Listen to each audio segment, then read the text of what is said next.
హల్లెలూయా. హల్లెలూయా. ముందుగా దేవదేవునికి వందనాలండి. అవకాశం ఇచ్చిన దైవజనునికి నా వందనాలు. కూడి ఉన్న మీ అందరికీ కూడా ప్రతి ఒక్కరికి నా వందనాలు.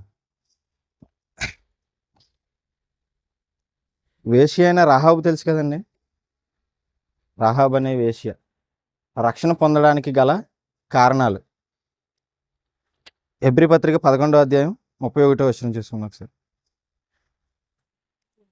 హెబ్రీ పత్రిక 11వ అధ్యాయం 31వ వచనం.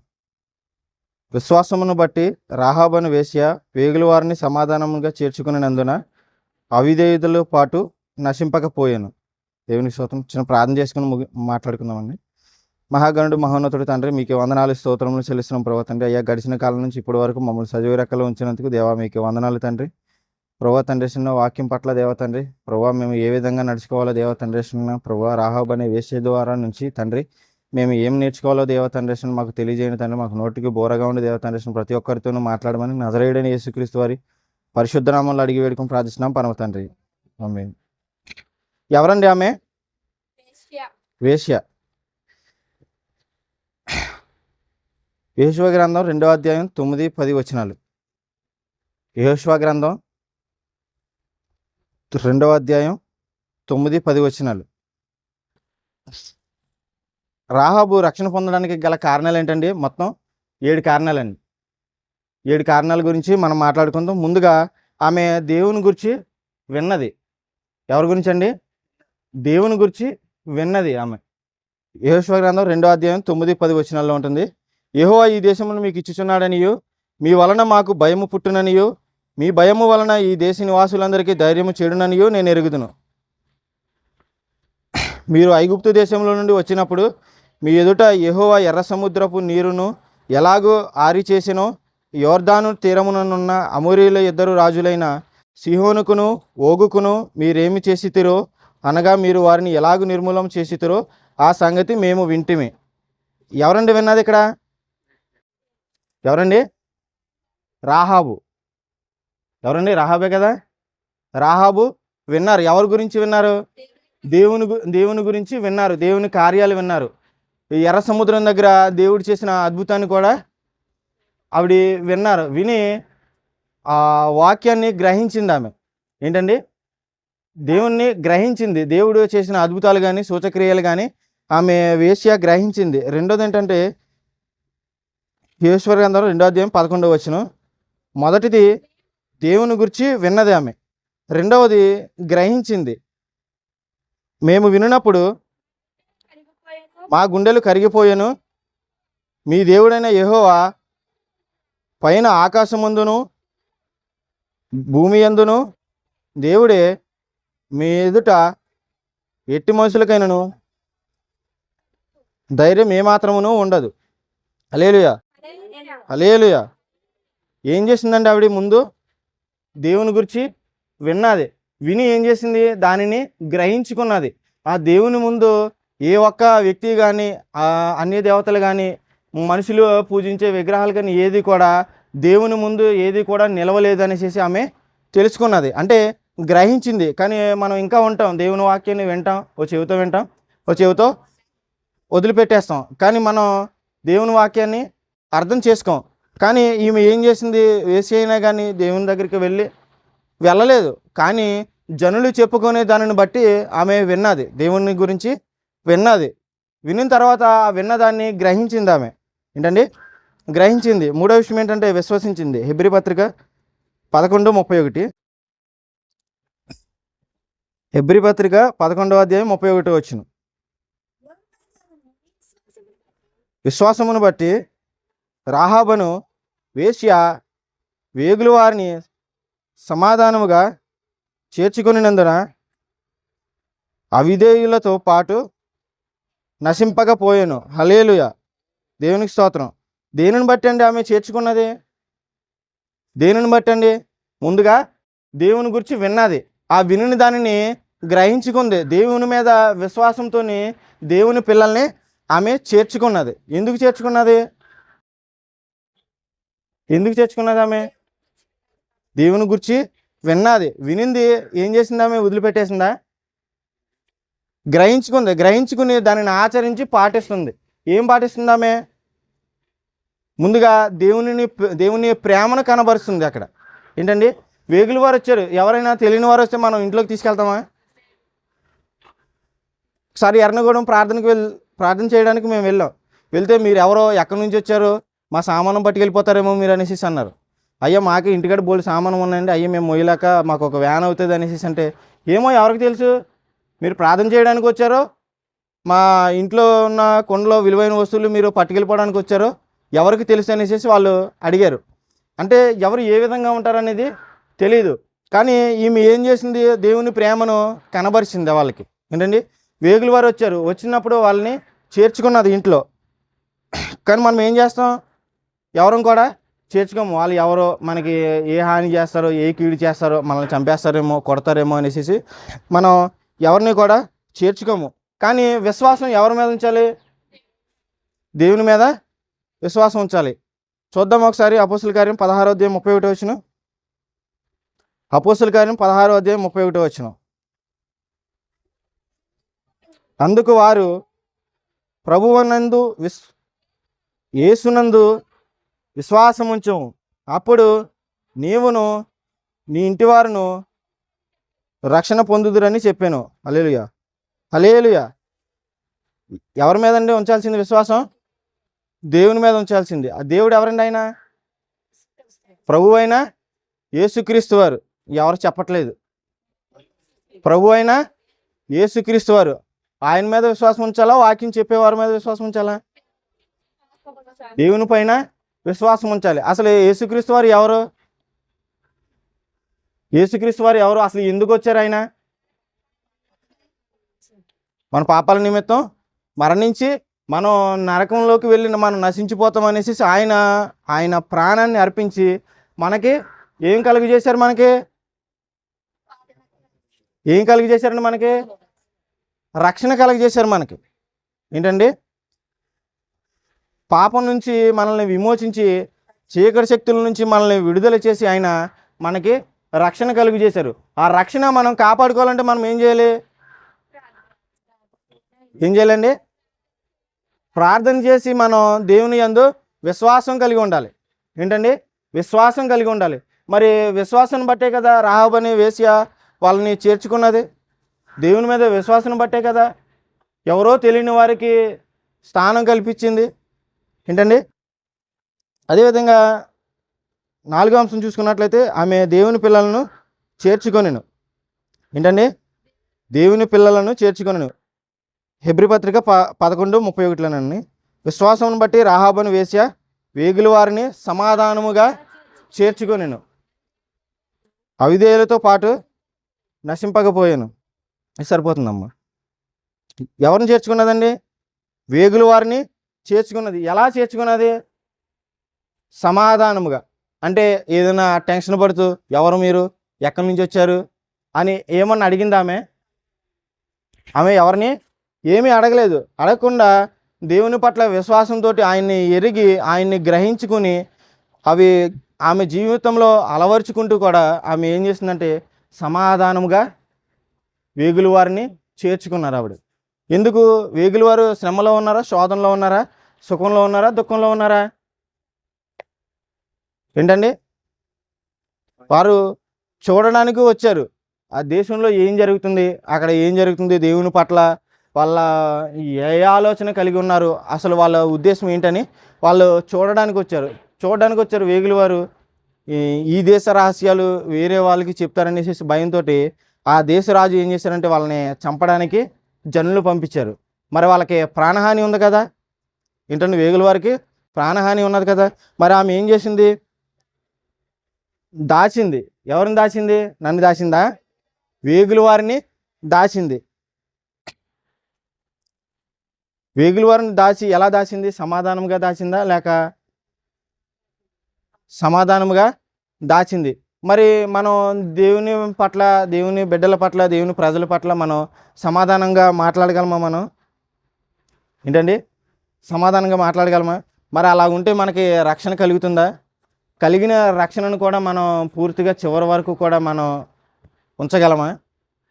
ఏంటండి, ఆ కలిగిన రక్షణని మనం చివరి వరకు కూడా ఉంచలేము. మనలోనూ సమాధానం లేకుండా బయట మనం సమాధానం పరచలేము. అదేవిధంగా చూసుకున్నట్లయితే ఐదో అంశం ఏంటంటే ఆమె వేడుకున్నది. ఏంటండి? వేడుకొనెను. యెహోషువ గ్రంథం 2వ అధ్యాయం 13వ వచనం. యెహోషువ గ్రంథం 2వ అధ్యాయం 13వ వచనం. యెహోషువ గ్రంథం 2వ అధ్యాయం 13వ వచనం. ఆమె వేడుకొనెను,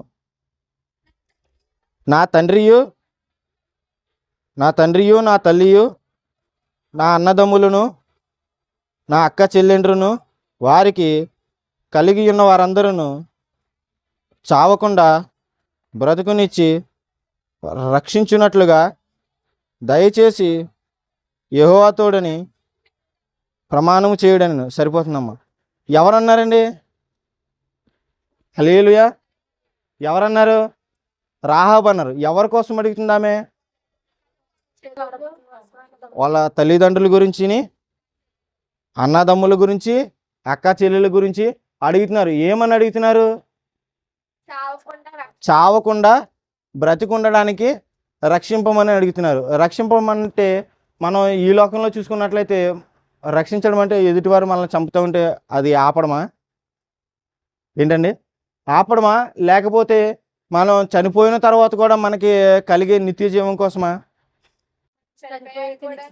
చనిపోయిన తర్వాత కూడా దొరికే నిత్య జీవం కొరకు. కానీ ఈమె వాళ్ళ తల్లిదండ్రులకి, వాళ్ళ బంధువులకి, వాళ్ళ అక్క చెల్లెలకి కలిపి అన్నదమ్ములకి కూడా అక్కడ ప్రాణహాని ఉన్నది. ఏంటండి? ప్రాణహాని ఉన్నది. ఆ ప్రాణహాని ఉన్నదనేసి దేవుడు తప్ప ఎవరో కూడా సహాయం చేయరనేసి ఆమె వేడుకుంటుంది. ఎవరి గురించి? ఆ కుటుంబం గురించి. ఆ వేగుల వారితో వచ్చినప్పుడు మీరు మాకు సహాయం చేయండి అనేసి అడుగుతున్నారు. కానీ ఈరోజు ఎవరైనా కానీ మన కుటుంబం దేవునిలో నిలబడాలనేసి మనం ఎవరైనా అడుగుతున్నామా? అడుగుతాం, కాసేపు అడుగుతాం, తర్వాత వదిలేస్తాం. కానీ మనం ఏం చేస్తామంటే ఎల్లప్పుడూ కూడా దేవుణ్ణి అడగాలి, దేవుణ్ణి వేడుకుంటూ ఉండాలి. కానీ మనం ఏం చేస్తామంటే దేవుణ్ణి అడగం. దేవుణ్ణి తప్ప మొత్తం అందరినీ కూడా మనం అడుగుతూ ఉంటాం. అదేవిధంగా ఆరో విషయం చూసుకున్నట్లయితే ఆమె దేవుని పిల్లలు చెప్పినట్లు చేసింది. ఏంటండి? దేవుని పిల్లలు చెప్పినట్లు చేసింది. అదే అధ్యాయంలోను 18 నుంచి 21 వచనాలమ్మా. నీవు మమ్మును దించిన ఈ కిటికీకి ఈ ఎర్రని దారమును కట్టి నీ తండ్రిని, నీ తల్లిని, నీ అన్నదమ్ములను, నీ తండ్రి ఇంటి వారి నందరినీ నీ ఇంట చేర్చుకొనుము. నీ ఇంటి ద్వారములలో నుండి వెలుపలికి వచ్చేవాడు తన ప్రాణమునకు తానే ఉత్తరవాది. మేము నిర్దోషులమగుదుము.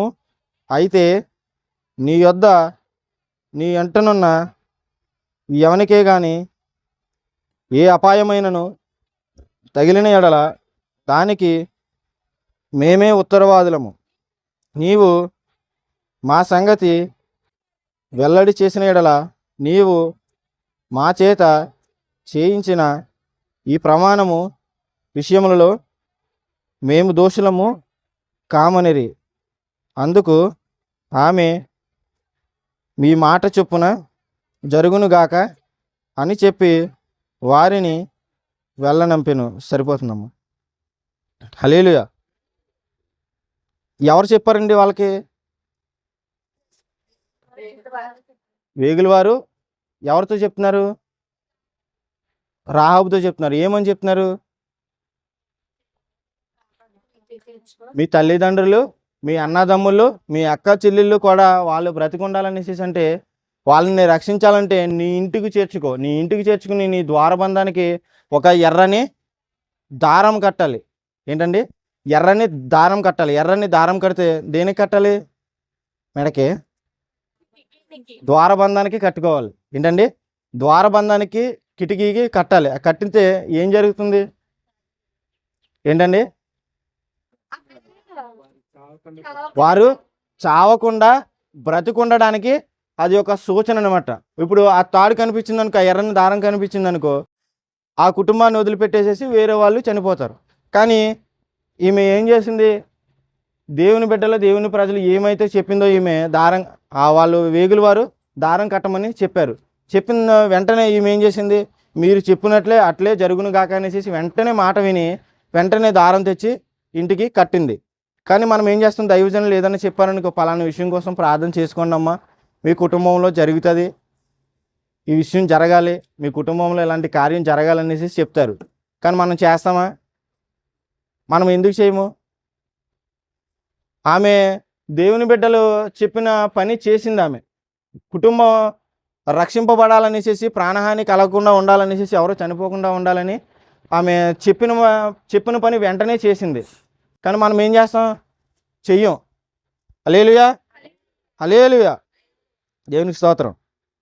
కానీ మనం ఏం చేస్తామంటే దైవజనులు చెప్పింది ఏది కూడా చెయ్యం. మనం వింటాము, ఏంటండి, వింటాము, వినటం మటుకు వింటాము, కానీ వదిలేస్తాం, గ్రహించము.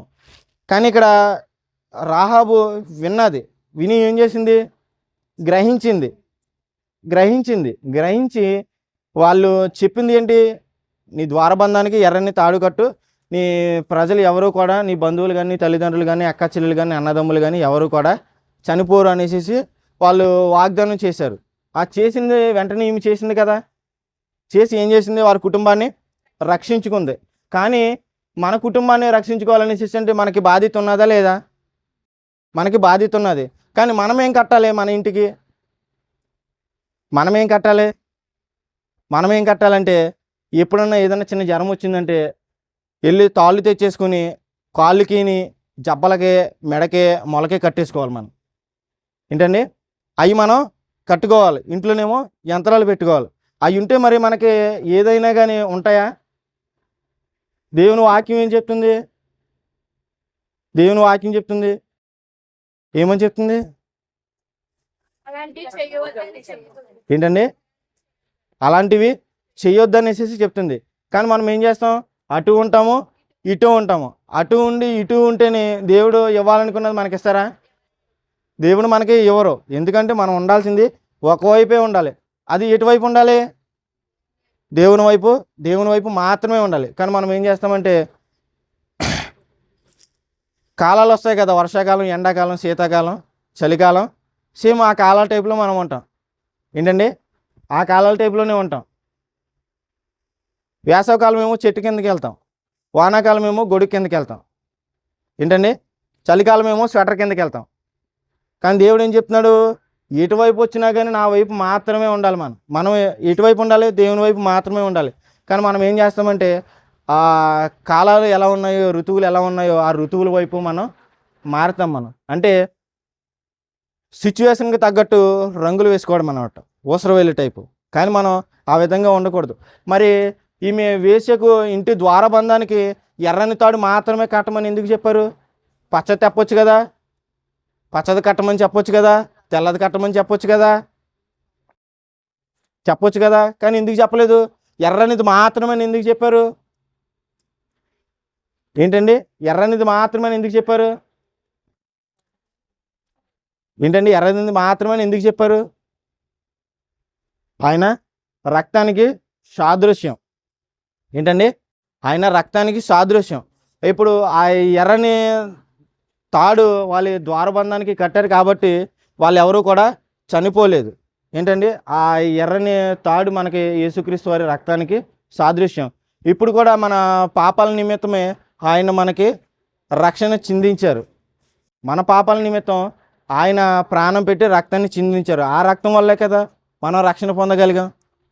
ఏంటండి, ఆయన రక్తం కాచడం వల్లనే కదా మనం ఇంకా బ్రతికున్నాం. ఆయన రక్తం కాచడం వల్లనే కదా మనం ఇంకా మాట్లాడుకుంటున్నాం. మాట్లాడుకునే స్థితి మనకి ఆయన స్థితిగతులు ఇచ్చారు మనకి. లేకపోతే మనం ఉండగలమా? ఇలాగా ఆయన్ని తెలుసుకోకుండా మనం ఉండగలమా? ఆయన తెలుసుకోకుండా కూడా చాలామంది ఉంటారు. ఏ విధంగా ఉంటారో కూడా తెలియదు. కొంతమంది ఉంటారు తెలుసుకుని చెవితో తెలుసుకుంటారు, చెవితో వదిలేస్తారు. ఏంటండి, వాళ్ళని ఏమంటుందంటే వాళ్ళ హృదయము, వాళ్ళ చెవులు కూడా కొవ్వు పట్టిందనేసి దేవుని వాక్యం సెలవిస్తుంది. మత్తయి సువార్త 13వ అధ్యాయం 15వ వచనంలో. ఇప్పుడు చదవద్దమ్మా, తర్వాత చదవండి. ఏడో విషయం ఏంటంటే, ఆమె దేవుని పిల్లలను దాచింది. యెహోషువ గ్రంథం 2వ అధ్యాయం 5-6 వచనాలు. యెహోషువ గ్రంథం 2వ అధ్యాయం 5-6 వచనాలు. వారు ఎక్కడి నుండి వచ్చిరో నేను ఎరుగను, చీకటి పడిచుండగా గవిని వేయబడి వేలను ఆ మనుషులు వెలుపలికి వెళ్ళిరి. వారెక్కడికి పోయిరో నేను ఎరుగను, మీరు వారిని శీఘ్రముగా తరిమితిరా, పట్టుకొందురు అని చెప్పి తన మిద్ది మీదికి ఆ ఇద్దరిని ఎక్కించి దాని మీద రాసివేసి ఉన్న జనుప కట్టెలో వారిని దాచిపెట్టాను. హల్లెలూయా. ఇప్పుడు రాహాబు ఎక్కడ జీవిస్తున్నారండి? రాహాబు ఎక్కడ జీవిస్తున్నారు ఏంటండి? పట్టణపు గోడ. రాహాబు ఒక పట్టణం మీద ఉండే గోడ మీద జీవిస్తుందాము ఏంటండి? గోడ మీద జీవిస్తుంది. అయితే ఆ గోడలను ఆవిడకున్న స్థలంలోనే ఆ వేగుల వారిని చేర్చుకున్నది ఏంటండి? వేగుల వారిని చేర్చుకున్నది. వేగుల వారిని చేర్చుకుని వాళ్ళకి ప్రాణహాని ఉన్నదనేసి తెలిసి ఆమె ఏం చేసింది? వారిని దాచిపెట్టింది. ఇప్పుడు వారు ఎవరు? వేగుల వారు ఎవరు? దేవుని పిల్లలా, దుష్టుల పిల్లలా? దేవుని పిల్లలు. ఎందుకు దేవుని పిల్లలు అయ్యారు? ఎందుకు దేవుని పిల్లలు అయ్యారు? వారు దేవుని చేసే కార్యాలు విన్నారు, చూశారు, గ్రహించారు, అలవర్చుకున్నారు, వాటి మీద విశ్వాసం ఉంచారు, దేవుని కోసం నిలబడ్డారు ఏంటండి? దేవుని కోసం నిలబడ్డారు. వాళ్ళిద్దరు కూడా వేగుల వారి కింద ఆ ప్రదేశానికి వెళ్తే చనిపోతారనేసి వాళ్ళకి తెలిసా తెలియదా? దొరికితే చనిపోతారా, చావరా? దొరికితే సింహాసనం మీద శాలువ వేసి కప్పి పంపిస్తారు ఇంటికి, అంతేనా? వాళ్ళని దొరికితే చనిపోతారు, చంపేస్తారు, వాళ్ళని కంపల్సరీ కూడా చంపేస్తారు. కానీ వాళ్ళు ఏ విధంగా వెళ్ళారు అక్కడికి? నేను నమ్మిన నా దేవుడు నాకు సహాయం చేస్తాడు, నాతో పాటే ఉన్నాడు, నన్ను కాపాడుతారు ఏంటండి? కాపాడతారనేసి వాళ్ళకి ఒక నమ్మకంతో, వాళ్ళకున్న విశ్వాసంతో వారు వెళ్ళారు. వెళ్ళడం వల్ల వాళ్ళకి జయం కలిగిందా, అపజయం కలిగిందా? జయమే కలిగింది. కానీ మనం ఏం చేస్తాం? ఏదైనా ప్రయాణం చేస్తే దేవుడు నా పక్కన ఉన్నాడంటావా? లేడు దేవుడు నా పక్కన. ఎప్పుడు చూసినా డబ్బున్న వాళ్ళ పక్కనే ఉంటాడు. ఎందుకంటే వాళ్ళ పనులే అవుతాయి కాబట్టి నా పనులు ఎప్పుడూ అవ్వవు అనుకుంటాం. ఎందుకంటే అల్ప విశ్వాసం ముందు మనలోనే ఉంది. అల్ప విశ్వాసం మనలోనే ఉంది. మనలో నుంచి అల్ప విశ్వాసం తీసుకోకుండా దేవుడు ఆ క్రియ నాకు చేయడు, అలాంటి కార్యం నాకు చేయడు అనేసి ముందుగా మనమే అనుకుంటాం. ముందు మనం ఏం చేయాలి? ఆ అల్ప విశ్వాసాన్ని మనం తీసివేయాలి ఏంటండి? అల్ప విశ్వాసాన్ని మనం తీసివేసి ఆయన మీద మనం విశ్వాసం కలిగి ఉంటే మనం ఏది అడిగినా కానీ ఆయన చిత్త ప్రకారం అడిగామనుకో ఏదైనా కానీ మనకి జరుగుతుంది. కానీ ఇప్పుడు వేశ్య ఏం చేసింది? దేవుని గురించి మొదటిగా దేవుని గురించి విన్నది, రెండవది గ్రహించింది, మూడవది విశ్వసించింది, నాలుగవది దేవుని పిల్లలను చేర్చుకున్నది, ఐదవది కుటుంబం కోసం వేడుకొన్నది, ఆరవది దేవుని పిల్లలు చెప్పినట్లు చేసింది, వారి కుటుంబాన్ని కాపాడుకోవడానికి దేవుని పిల్లలు చెప్పినట్లు చేసింది. మరి ఏడవది దేవుని పిల్లలు శ్రమలో ఉంటే వారిని ఏం చేసింది? కాపాడింది, అంటే దాచింది వారిని, అంటే ఆ ప్రాణహాని నుంచి వారిని కాపాడింది. ఇప్పుడు వాళ్ళకి దొరికితే చంపేస్తారు కదా, కానీ ఆమె ఏం చేసింది? కాపాడింది, దాచింది. కానీ మనం ఏం చేస్తాం? ఏ దైవజనులైనా ఎవరైనా హేళన చేస్తారనుకో, చెయ్యి వాళ్ళకి అలాగే ఉండాలి, చెయ్యి భలే ఉన్నది వాళ్ళకి చెయ్యి అనేసి వెనకాల నుంచి హేళన చేస్తారు తప్ప ఎవరు కూడా ఆపరు ఏంటండి? ఎవరు కూడా ఆపరు. జరిగేది అన్యాయమైనా కానీ అక్కడ ఆపరు. కానీ ఎవరైనా కానీ అక్కడ అన్యాయం జరిగినా, ఎవరైనా కానీ నాశనంలో ఉన్న, నాశనానికి పోయే మార్గంలో వారు ఉన్నా కానీ తప్పించకపోతే, మీకు అది తప్పని తెలిసినా మీరు ఎవరు కూడా చెప్పకుండా మీరు అలాగే మీ మానాన్ని మీరు ఉన్నారనుకో, నాశనం అయ్యేవాడు ఎలాగా నాశనం అవుతాడు. కానీ తప్పు చేస్తున్నాడని తెలిసినా కానీ గద్దించకపోవడం, వారిని ఆ మార్గం నుంచి తప్పించకపోవడం, ఆ తప్పు మాత్రం మీదే. ఎవరైతే చూస్తారో వారిదే తప్పు. అది నేను చెప్పట్లేదు. యెహెజ్కేలు గ్రంథం 3వ అధ్యాయం 18వ వచనంలో ఉన్నది. కావాలంటే ఒకసారి చదవండి. యెహెజ్కేలు గ్రంథం 3వ అధ్యాయం 18వ వచనం.